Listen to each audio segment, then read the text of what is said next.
Bom dia, pessoal, tudo bem? Espero que estejam todos bem, né? Estamos dando início a mais uma videoaula, uma aula a partir do Dateduc, tá? Uma aula online, dando continuidade aos nossos conteúdos para o terceiro bimestre, tá? Lembrando que nós já temos a nossa avaliação mensal marcada, né? Já foi passada no grupo, então é interessante cada vez mais a gente continuar nossos estudos, né? E aprofundar ainda vez mais. Tá bom? Então, vocês podem acompanhar o nosso conteúdo pelo grupo 8, tá?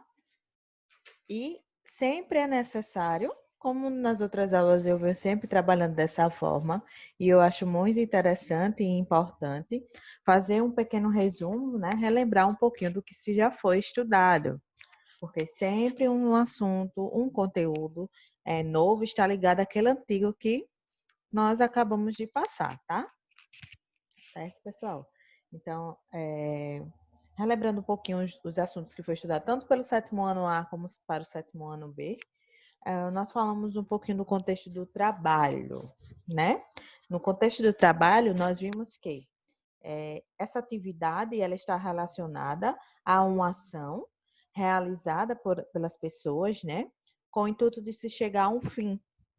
Esse fim nem sempre vai ter uma remuneração, tá? Nós teremos trabalhos remunerados e trabalhos que não serão remunerados. E eu uso sempre como exemplo, né, que nós temos bem claros na nossa realidade, no nosso dia a dia, que são as donas de casa, né? As mães de vocês mesmos. Quando elas essa atividade de tomar conta do seu lar, da sua casa, ela está fazendo uma ação relacionada ao trabalho.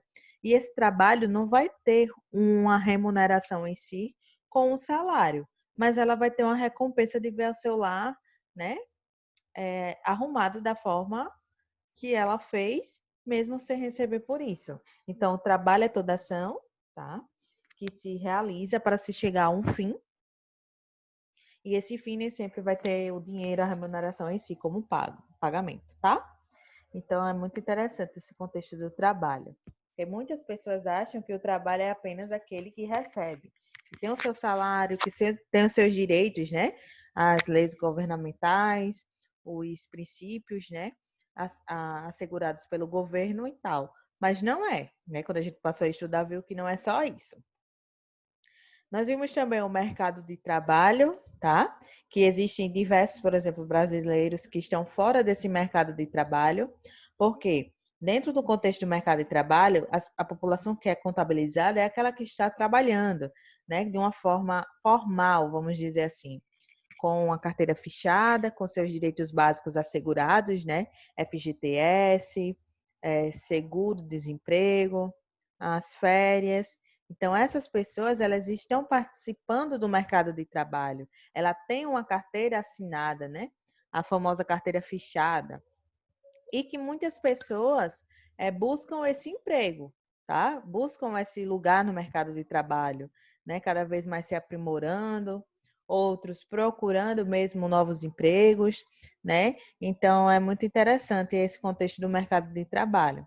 E dentro desse contexto, nós também vemos a população economicamente ativa e a população economicamente inativa.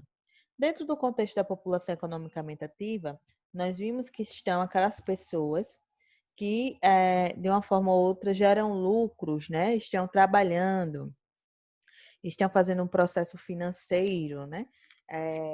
Estão gerando lucros para os seus empregadores e estão recebendo por isso, tá? Então, dentro desse contexto, as pessoas começam a fazer parte da idade de 16 anos.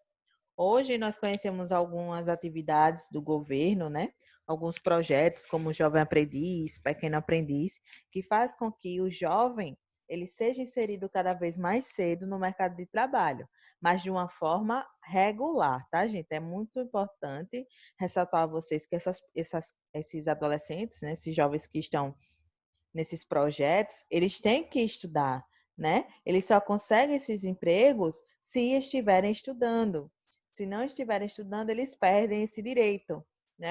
É como se fosse uma obrigação desse projeto fazer com que os adolescentes eles continuem a estudar, tá? E nós temos as pessoas também dentro do contexto do PEA, né, da população economicamente ativa, aquelas que na idade adulta, né? A grande maioria que está trabalhando.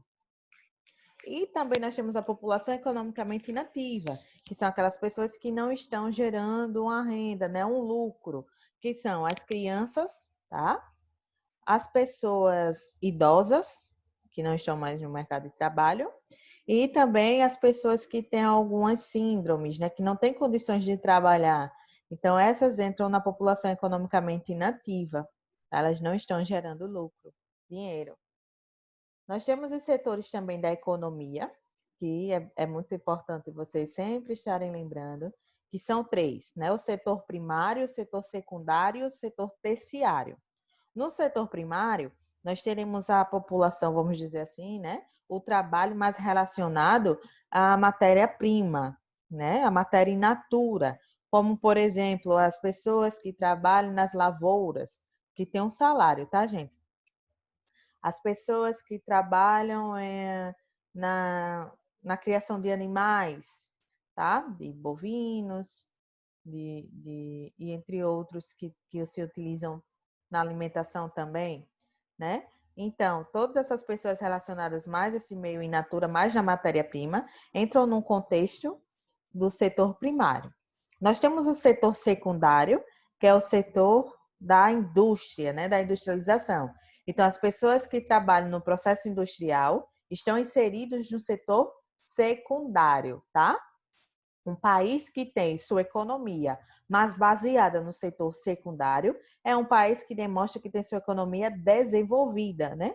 Quanto mais indústria, mais desenvolvido, mais desenvolvimento tecnológico tem esse país, tá? Nós temos também o setor terciário, que é o setor onde a população trabalha principalmente nos serviços e no comércio, tá? Nas lojas, nos grandes telemarketings, né? Famosos telemarketings que existem pelo Brasil, vamos dizer assim. No caso aqui de Alagoas, como eu já usei como exemplo, nós temos a Alma Viva, que muitos jovens e adultos estão inseridos nesse trabalho, tá? Então, é muito interessante esses três setores. E nós vimos também que no Brasil, a maioria da população está inserida no trabalho do setor terciário, né? No setor de serviços e comércio, tá? O Brasil é um país emergente que está com a sua economia em crescimento. Então, é interessante observar isso, que a maioria da sua população está trabalhando no setor terciário. E antigamente, né, algumas décadas atrás, era o setor primário. Mas o que a gente consegue deixar bem claro é que o setor secundário, ele não se modificou muito, ele não cresceu com a participação da população no seu trabalho. Por quê? Porque o nosso país ele não tem uma industrialização forte, né, desenvolvida, infelizmente. Nós vimos também os tipos de desemprego, né? O Brasil hoje, um grande número de brasileiros estão fora do mercado de trabalho, estão desempregados, né? Que estão sem uma renda, tá? E provavelmente nesse contexto que nós estamos vivenciando dessa crise da saúde que interferiu em todos os ramos da sociedade, muitas pessoas estão desempregadas e vão ficar desempregadas, tá? Então, nós vemos que existem três tipos de desempregos: o desemprego conjuntural, o desemprego estrutural e o desemprego friccional. Conjuntural, como já diz o nome, é o desemprego relacionado ao conjunto.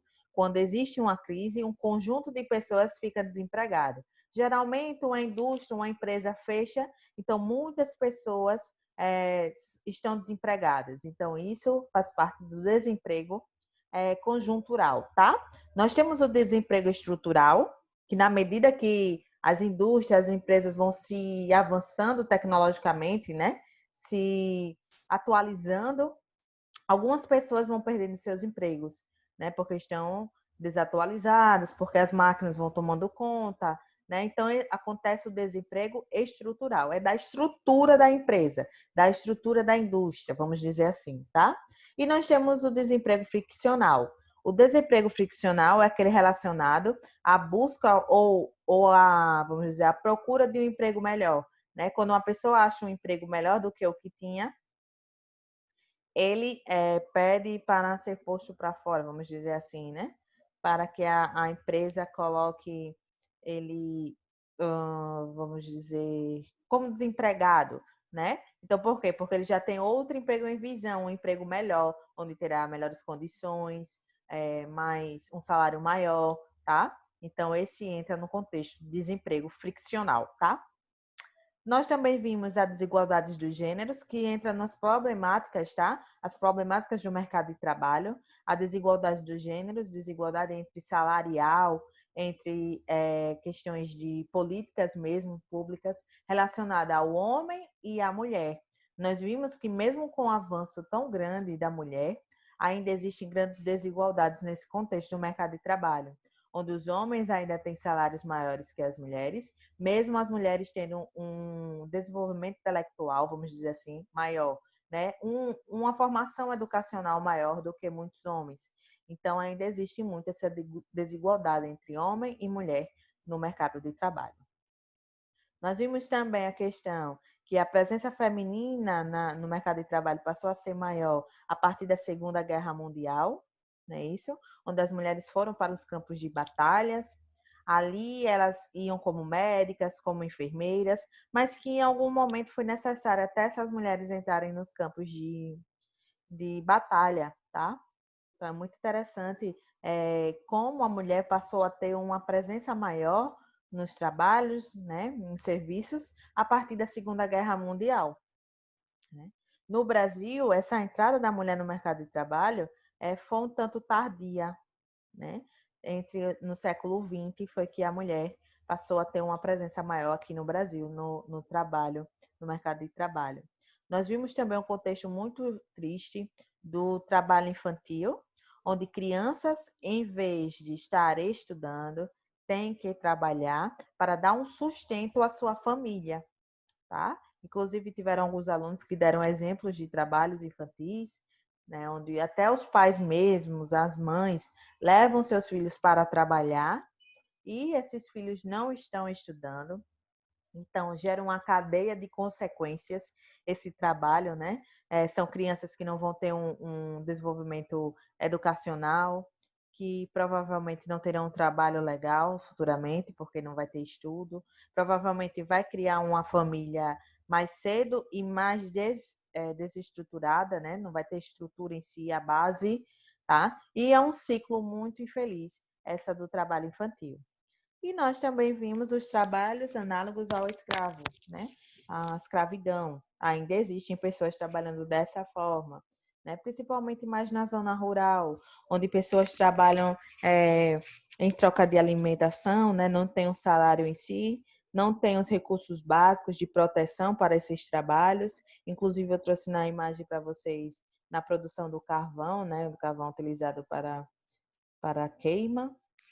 Existe muito pessoas que trabalham dessa forma ainda, mesmo sendo algo ilegal, tá, gente? É importante trazer claro para vocês que o trabalho infantil e o trabalho análogo à escravidão não são legais. Tá? Por isso que a gente não vê tão claramente assim. Tá bom? Então, vamos para o conteúdo de hoje em si. Foi bem importante relembrar esses conteúdos, tá? Então, o assunto de hoje, gente, é o capítulo 9, que nós entramos em um contexto diferenciado do que a gente vem vendo. Né? O último assunto foi sobre o trabalho, mas vamos entrar em outro contexto brasileiro, tá certo? Aula de Geografia para o 7º ano A e o 7º ano B. Região Amazônica. Professora Rosalia, Rio Largo, Alagoas, tá? Então, é uma região muito importante para o nosso Brasil, principalmente pela grande quantidade e diversidade natural existente nessa região, né? Muitas pessoas pensam que, quando visto lá de fora, o Brasil e a região amazônica, assim, só existem índios, mas nós sabemos que a realidade é bem diferenciada do que essas ideias errôneas sobre essa região e sobre o nosso país, tá? Então, vocês podem acompanhar no grupo 8. Hoje nós estamos dando início ao grupo 8. páginas 144 a 151, certo? Então, esse grupo, ele tem como intuito demonstrar adaptações, tá? Então, nós iremos ver essas regiões, vamos começar pela região amazônica, visto dessa forma, tá? Visto a partir desse contexto de adaptações, ok? Então, vamos lá, dar início ao nosso conhecimento de hoje. A região amazônica apresenta expressivo potencial em seus recursos naturais e minerais, com extensas áreas de floresta, amplos mananciais de recursos hídricos e grandes jazidas de minérios metálicos. Essa é uma das regiões naturais que abrigam importantes riquezas do Brasil. Tá? Então, a região amazônica, quando a gente fala em diversidade natural, ela é muito importante não só no contexto do Brasil, mas no contexto da América do Sul em si, né? Uma das maiores biodiversidades mundiais, né? E nós temos amplos recursos vegetais, recursos minerais, né? Como tem falando aí, uma grande diversidade de animais, tá? Então é muito, muito importante, muito diversificada essa região. Inclusive, isso vai trazer, né? Sabemos que são coisas, né? São aspectos que chamam a atenção e, consequentemente, isso vai trazer muitas pessoas interesseiras que vão atrás desses recursos cada vez mais, tá? Desmatamento, um dos problemas que a região amazônica tanto sofre, né? Inclusive, hoje, quando nós observamos alguns mapas, nós já conseguimos encontrar aqueles grandes vazios, né? Acontecidos por esse desmatamento. Então, aqui nós temos uma imagem representando esse desmatamento, né? Que é a retirada da vegetação de uma forma irregular. O desmatamento é considerado atualmente um dos maiores problemas da floresta amazônica. A retirada de madeira nativa dessa região para a limpeza da área ou para comercialização coloca em risco toda a biodiversidade do local. Tá, gente? Então, o desmatamento não é só cortar árvores, né? Toda uma cadeia, né? Um processo, todo um ecossistema vai ser modificado, prejudicado a partir desse processo. E, infelizmente, na floresta amazônica são consequências muito drásticas, né? Porque nós temos uma grande diversidade que depende de alguns daquele habitat e sendo transformado aquele habitat, consequentemente, toda essa biodiversidade vai sofrer essa consequência, né? As queimadas. A prática da queimada também é considerada um dos riscos pelos quais a floresta amazônica passa atualmente. O fogo criminoso é uma das últimas etapas da substituição da mata nativa no local e muitas vezes não pode ser controlado, tá? Então, nós vemos várias vezes nos noticiários, na internet, né, nas redes sociais, notícias relatando queimadas na nossa Amazônia, né? Então, grandes áreas são prejudicadas, né, desmatadas, vamos dizer assim, com essa prática ilegal. Muitas vezes essas queimadas não são naturais, não são praticadas pelo ser humano, com o intuito também de limpar, vamos dizer assim, fazer uma área mais sem esses recursos, tá? Muitas vezes por pessoas que querem utilizar do solo e que trazem um prejuízo muito grande para a nossa região amazônica, tá? Nós temos outro aspecto aí, que é o avanço da fronteira agrícola, a pressão para o aumento da utilização de áreas agrícolas na região amazônica tem colocado em risco diversas regiões da floresta, além de causar vários conflitos, tá, gente? Então, a prática agrícola, ela é uma das principais motivações do desmatamento, das queimadas na nossa Amazônia, na região amazônica, tá? A soja, por exemplo, ela vem sendo cada vez mais cultivada na região da floresta amazônica, né? Tomando o lugar dessa floresta. Nós temos também a criação de animais, né, de bovinos, caprinos, né, de questões para alimentação mesmo, para a venda, para exportação. Então, essa região vem sendo desmatada para esse avanço da agricultura, da agropecuária. Por isso, o avanço da fronteira agrícola, tá? A poluição da água com queimadas e desmatamentos. A produção agrícola e atividades minerais provocam um tipo de degradação muitas vezes invisível aos olhos. A poluição da água de rios da Amazônia é uma ameaça crescente.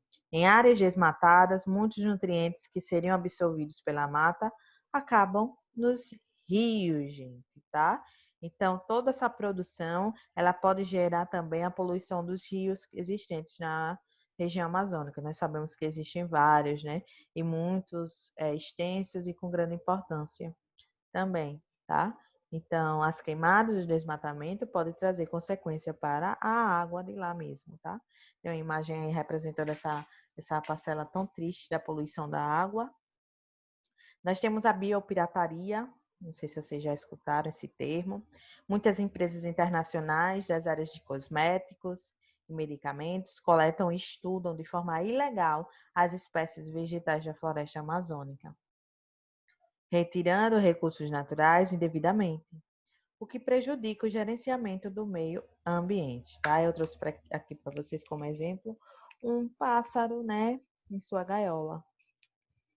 Também a pirataria é justamente pegar espécies que existem na região amazônica e vender, né? Tirando ele do espaço natural e fazer o quê? A venda, a comercialização desses animais, vegetais que são ilegais. Muitas espécies estão em extinção, entram em extinção devido a esse processo, né?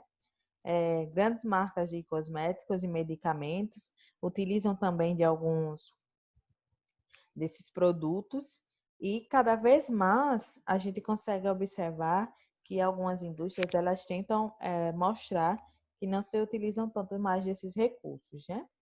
Mas ainda existem algumas que utilizam. As características geográficas da região amazônica. Grande parte da visão geral dada pelos estrangeiros ao Brasil é de que somos um grande país tropical, ou seja, um país de praias, né, gente? Calor, tá? Mulheres bonitas, né?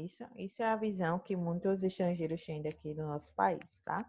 Nessa visão internacional, um de nossos símbolos está vinculado à presença da extensa região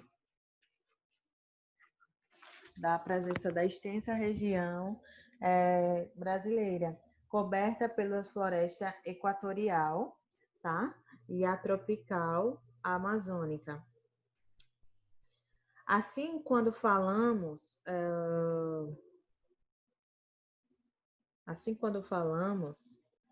em Amazônia, estamos falando de um representativo símbolo nacional. No entanto, é necessário destacar que muitas vezes essa mesma palavra pode referir-se a conceitos distintos, tá? Então, é muito interessante esse contexto da Amazônia, né? Onde uma palavra ela pode ter vários significados, tá? A região amazônica. Nós temos aqui um esquema que também tem no livro de vocês, tá, gente?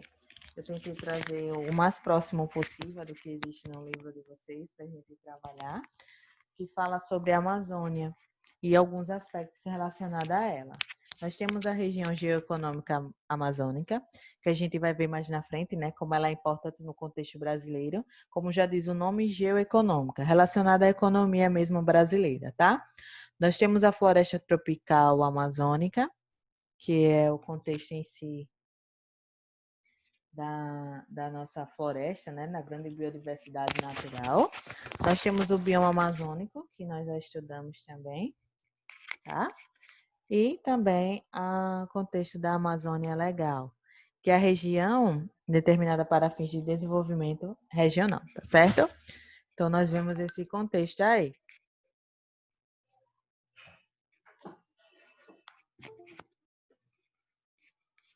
Então, aqui eu trouxe para vocês um mapa, tá? Mostrando justamente a área da Amazônia. Não só a Amazônia que existe aqui no Brasil, tá, gente? É importante ressaltar para vocês que a grande maioria já sabe, mas vamos relembrar que a floresta amazônica ela não está presente apenas no território brasileiro, não é isso? Ela está presente também em outros territórios da América do Sul.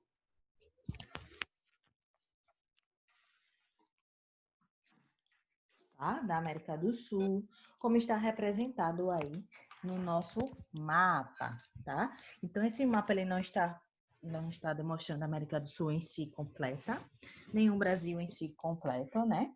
Mas porque eu quis destacar para vocês a presença do bioma Amazônia, tá, gente? Onde está presente a nossa floresta amazônica. Então, nós temos aí 8 países, tá? Onde, como nós podemos observar na imagem, a maior parte faz presença no Brasil, né?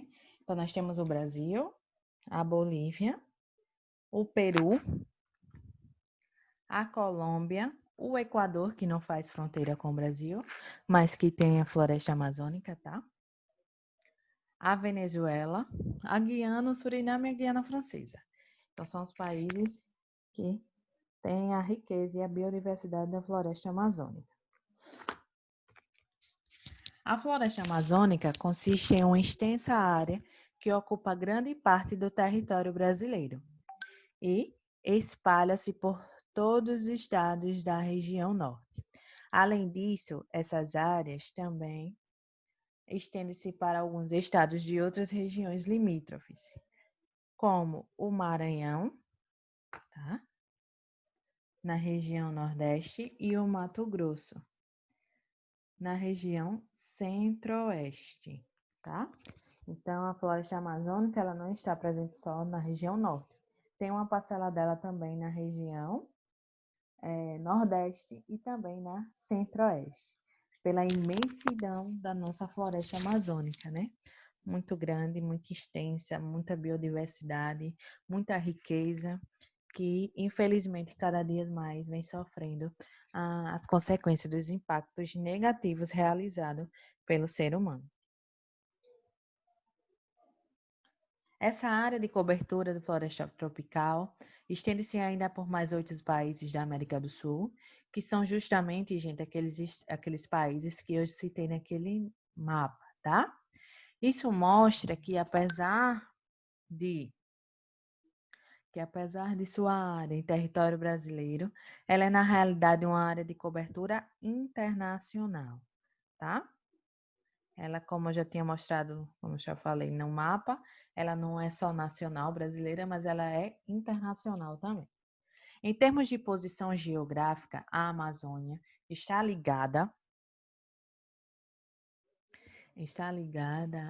localizada em sua totalidade na região intertropical do globo, tá, gente? Aí tem lobo, mas porque faltou o G.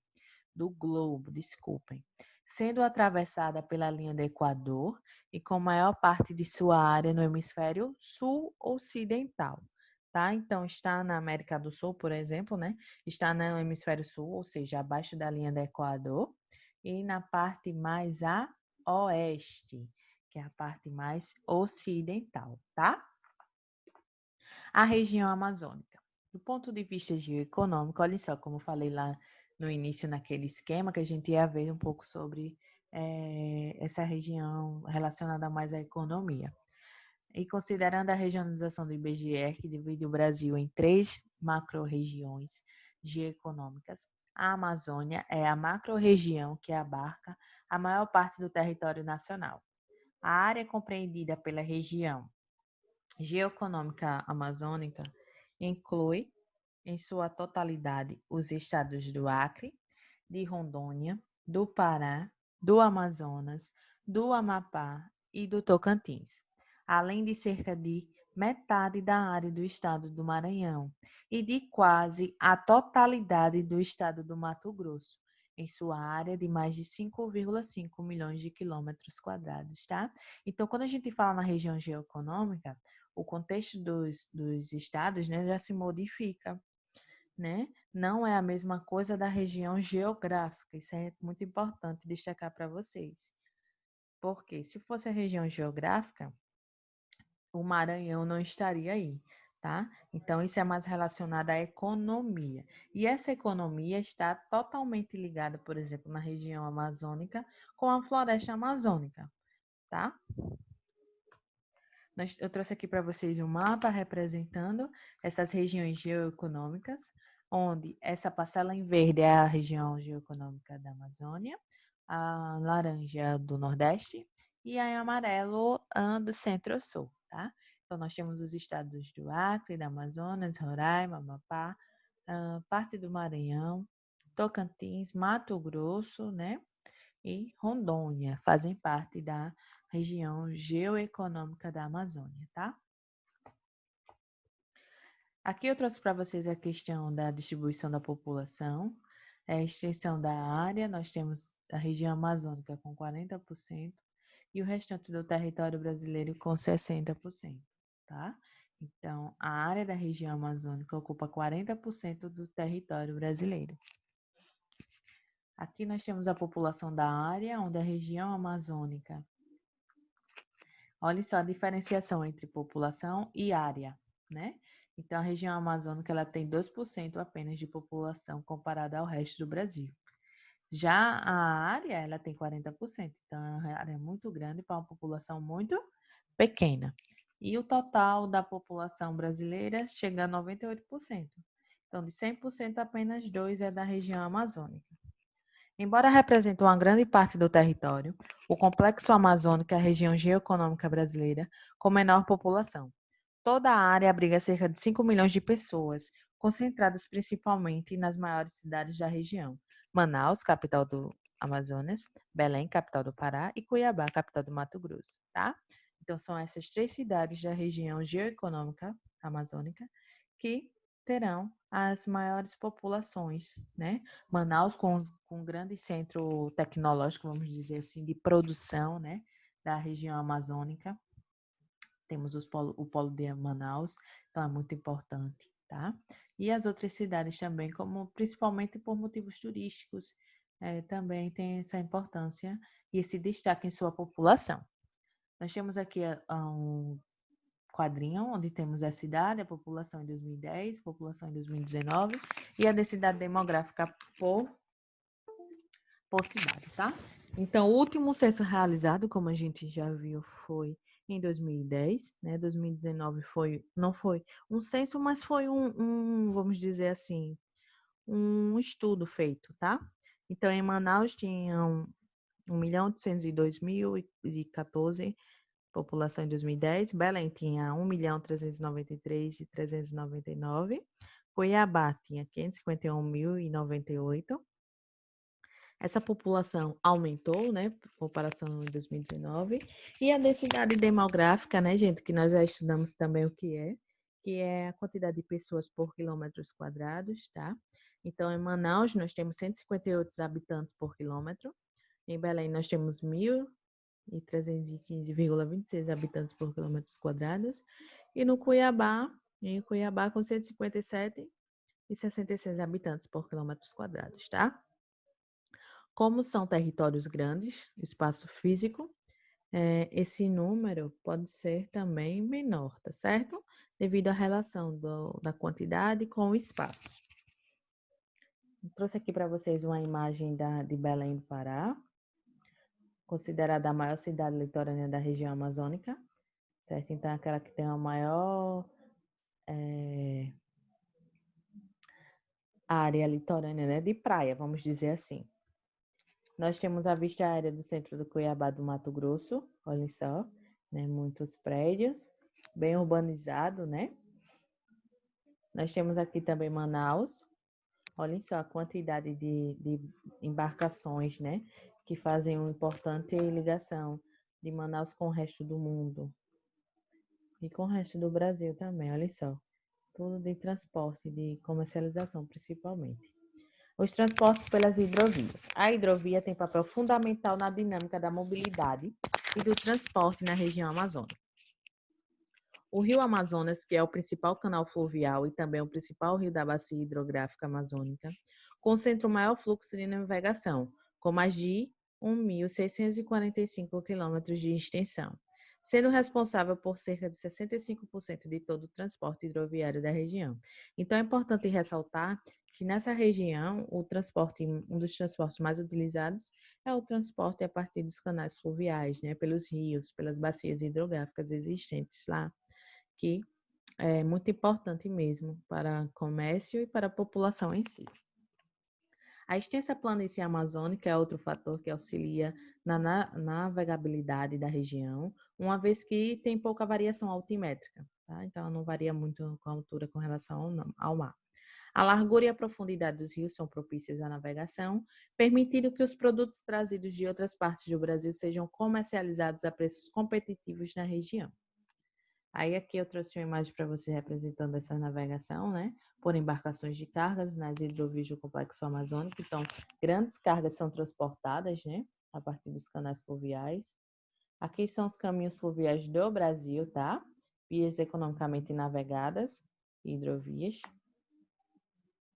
Então, nós temos aí o Paraguai com 592, Paraná Tietê com 1495, e o Solimões Amazonas, aqui na região amazônica, é cerca de 16.798 quilômetros de extensão. Então, 12,3% das cargas movimentadas nos portos brasileiros passaram por hidrovias e continuam passando, tá, gente? A ocupação da região amazônica. Para que seja possível entender o processo de ocupação da região amazônica, é necessário compreender que essa área já era ocupada antes da chegada dos colonizadores europeus. Pesquisas estimam que a ocupação humana na Amazônia data de aproximadamente 13 mil anos. Tá? Então, antes mesmo dos colonizadores chegarem a essa região, já existiam os nativos lá. Até os dias atuais, existem povos nativos na região amazônica que vivem de maneira isolada, ou seja, que não tiveram ainda contato direto com os elementos da colonização europeia. Alguns levantamentos indicam que a existência de pelo menos 100 grupos nativos cujo modo de vida permanece inalterado desde a ocupação europeia. Nas regiões mais interiores dos estados do Amazonas e do Acre, em áreas de territórios protegidos, como o Vale do Rio Javari, próximo à fronteira com o Peru, o isolamento desses grupos nativos demonstra a resistência e a persistência do seu modo de vida tradicional, que tem base principalmente na coleta, na cata e na pesca, na caça, tá? Então, vocês podem ver que ainda existem pessoas nessa região que não tiveram contato com a tecnologia, né? Com a atualização, ainda vivem de uma forma mais, vamos dizer, saudável com o meio natural. Aí aqui eu trouxe para vocês as terras indígenas brasileiras. Como nós podemos ver, a grande maioria está na região amazônica, né, da nossa floresta amazônica, tá? Destacando também os biomas. Então, nessa área aqui, ó, a cor da Amazônia, né? Segundo a legenda Amazônia, e as terras indígenas aqui. E os rios, em sua maioria, também na região amazônica, tá? Os povos nativos isolados ou não têm grande conhecimento da fauna e da flora nativas da região e, por isso, desempenham um importante papel na conservação da biodiversidade, conseguindo construir toda a base de sua sobrevivência na floresta amazônica. Sobrevivência das comunidades isoladas amazônicas. Como elas sobrevivem? Com a extração de plantas medicinais da floresta, coleta de sementes e frutas nativas, cultivo de raízes como batata doce e a mandioca, utilizadas na base alimentar, atividade de caça e pesca de espécies animais do local, utilização de técnicas de construção de casas a partir de madeira, cipós, folhas e outros elementos. Então, como a gente pode ver, é uma relação muito legal com o meio natural e com os produtos provenientes dele, né? Aqui nós temos uma imagem, tá, dessas populações nativas, os indígenas, alguns já se tiveram contato com os aspectos de colonizadores e outros ainda não tiveram, tá? Então, gente, muito obrigado pela atenção de vocês, certo? Então, estamos terminando por aqui a nossa aula e aguardo vocês nas próximas aulas. Um ótimo dia.